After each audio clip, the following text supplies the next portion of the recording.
You're listening to Soap Dirt, the latest in television entertainment news. Hey there, B&B fans. It's Belynda from Soap Dirt, and I've got your weekly prediction edition for the CBS soap. I'm so excited to bring you 5 hot predictions. As always, these are based on upcoming official CBS soap opera spoilers as well as recent episode activity, and I'm going to share with you the spoilers so you know where I'm coming from, and I'm not just pulling this stuff out of my rear. I've got 5 really hot predictions, one for Sheila Carter, one for poor RJ Forrester, one for very bad Zende Forrester, one for Steffy and the LAPD, and one for Poppy Nozawa. I can't wait to unpack these for you. If you haven't, please reach down, click subscribe so you don't miss a thing. Now let's jump right in. My first prediction, I think Sheila Carter is going to be found in dire shape, maybe even life-threatening. So the spoilers for this week, basically every single day this week has a spoiler where Deacon is building up to convincing himself utterly that Sheila is indeed back from the dead, or rather back from the not dead, because she wasn't. So on Monday, he's talking to Lauren Fenmore and he gets all the sugar scoop. And then on Tuesday, he digs in and starts doing some detective work now that he's got the sugar scoop. On Wednesday, he goes to Finn, asks him to follow up a lead about Sheila with him. And then Thursday, Deacon tells Finn the whole sugar story. And then by Friday, the two guys are out looking for Sheila Carter. So yeah, there's just a lot happening. So I think this is my theory. I think this is a redemption story for Sheila and also a trigger to weaken Steffy and Finn's marriage. So if they find Sheila in some dire circumstance at death's door, starving, caged, shackled, something dramatic like that, clearly held prisoner, not doing well, because Sugar, I don't think, went out intending to get killed. So maybe she locked Sheila up in some way where she was supposed to come back and feed and water her, you know, like a gremlin, but not after midnight. And I think that they are going to make Sheila into this true victim situation. So Finn will feel sorry for her. Of course, Deacon will, but Finn will, and nobody else will. And that's going to be a big problem for a lot of people in their lives. My second prediction, RJ Forrester, I believe, is going to be seen as the victim in this Luna Zende Poppy drugged up mint mess. Spoilers for Friday the 26th say the Forresters all support RJ. What? Okay. There's more spoilers this week about this whole situation. It's going to be front and center. And on Tuesday, Brooke finds out about what happened to Luna, because I'm guessing RJ tells her, because, you know, he told his mom and he told everybody that would listen that he took her virginity, and then he's going to tell it's just TMI, and not just, that's Luna's private business. People shouldn't know unless she wants to tell them. Wednesday, Luna and RJ are having an awkward time working together. Thursday, looks like Brooke tells Ridge what happened.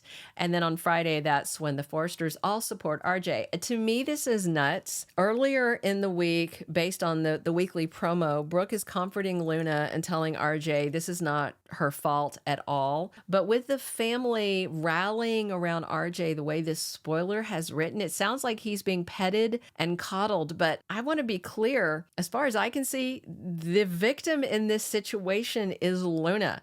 Just her. Poppy facilitated this by having drugs lying around that Luna accidentally ingested. Zende crossed lines he shouldn't have crossed. And yes, RJ was lied to and unintentionally cheated on. That doesn't make him the victim of this situation. It makes him collateral damage. And if they're going to turn this around to where this Forrester male is the victim in a story that's really about consent and sexual assault, I have a big problem with that. But I'm still predicting that's the way they're going to do it, because Bold and the Beautiful is generally tone deaf where things like this are concerned, and on so many social issues. My third prediction, I think Zende Forrester might face the firing squad, essentially might face a firing on the job. So the same bit of spoilers that I just read you up into and including the RJ, getting all of the Forrester support. Well, Zende's a Forrester too. Zende was crossing lines when he was flirting with his cousin's girlfriend, but tell me anybody who has worked at Forrester Creations that hasn't hit on somebody else's property. Brooke did all kinds of stuff with Ridge when he was with Taylor. Ridge did stuff with Brooke when she was with Bill and with his father. Steffy has done stuff with Bill when he was with Katie and with Liam when he was with Hope. Hope has done stuff with Liam when he was with Steph. There is nobody. Carter, oh my gosh, Carter even talking to Zende is hilarious to me since he was boning Eric's wife. Nobody there should be giving Zende any heat because they have all done sketchy things. Now, I remember the scene when Zende got into his bed and Luna said to him, "I've been waiting for you." He had a crush on her. And then she was in his bed, not RJ's bed, his bed, and said, "I've been waiting on you." And then they did the deed. As far as he knew, it was consensual. He feels very bad about it in hindsight, but I think that everybody's going to find out about it. And I honestly think that they may think about firing Zende. Zende should not be fired for something that happened outside of work, but Thomas was fired for something that happened outside of work, that Brooke and CPS call, remember? So I feel bad for Zende. Yeah, he was a creep for checking out his cousin's girl, but in terms of Forrester Logan creepiness, he almost doesn't register on the scale as far as I'm concerned. My fourth prediction, I think Steffy Forrester might get a follow-up visit from the LAPD, from the cops. Monday, April 22nd, Deacon hears all about Sugar. And then by Friday the 26th and Monday, April 29th, Deacon and Finn are searching for Sheila. I have no doubt they're going to find her. That is going to lead to the official reveal to the cops that Sugar is the one Steffy killed. And because Steffy has killed not the person, they investigated Steffy slaying Sheila. They didn't investigate Steffy slaying this woman she doesn't know, Sugar. So Sugar being the dead one could change things, maybe. She looked like Sheila, but she was unarmed. I just wonder if the cops are going to reevaluate. Again, I don't expect Steffy to be arrested, prosecuted, go to prison or anything like that, but it just might warrant a follow-up conversation that could be shocking for everybody. My fifth and final prediction, I think Poppy's guilt spiral may cause a drugged up mint relapse. So I don't have spoilers that tie to this in the future, but for last week's episodes, remember when Poppy was telling Luna and Zende that she had stopped the mints, and I don't want to call them mints anymore. She stopped whatever very strong drug she was taking that was mint flavored, her mint flavored, serious drugs, but she's been taking them for a long time. Lee Finnegan revealed that to us. So I just have a hard time imagining how she's been taking these drugs for decades, because Lee Finnegan was talking about Poppy taking drugs even before Luna was born. So that's 20 plus years. So at least 2 decades she's been doing drugs, and then she just abruptly quit. That's very hard to do, to just up and quit some sort of, they were clearly a strong drug based on what happened to Luna. And Poppy said she built up a tolerance, which just means her body is addicted to them.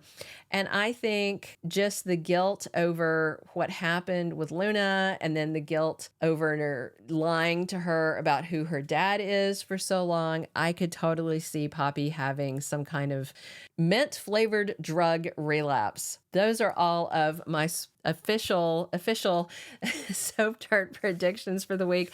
We will see what comes of these. I'm excited to see what happens as we go into sweeps. And just by the way, somebody asked me in the comments, what is sweeps? So sweeps are these ratings periods that happen 4 times a year in February, May, July, and November, where the Nielsen's rating organization pays a lot more attention to this 4-week period of programming. And so all the shows really put on the dog. They do their best material. That's why you always get murders, marriages, divorces, pregnancies, miscarriages, things like that during sweeps.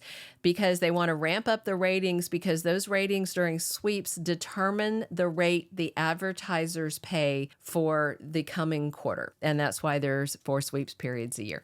It's been around for a long time, and it's just a tradition. So sweeps are always generally the most exciting time of the year for sweeps and for soaps and for other shows. So that's what sweeps are. If you want to know more, Google Nielsen, Nielsen ratings sweeps, and you'll find out more, but you probably don't want to know more than I just told you. That's probably way too much, right? All right. Thanks for stopping by. Please subscribe if you haven't. Definitely drop your comments on these predictions, whether you agree, disagree, think it's going another way. I love reading your comments. Share them. Come back soon. We're here talking Bold and the Beautiful 7 days a week. And as always, I'm your host, Belynda from Soap Dirt. Thank you for being a loyal listener. Follow us wherever you get your podcast, because you don't want to miss the next episode. Soap Dirt is on all the major podcast platforms, including Apple Podcast, Spotify, iHeartRadio, and more.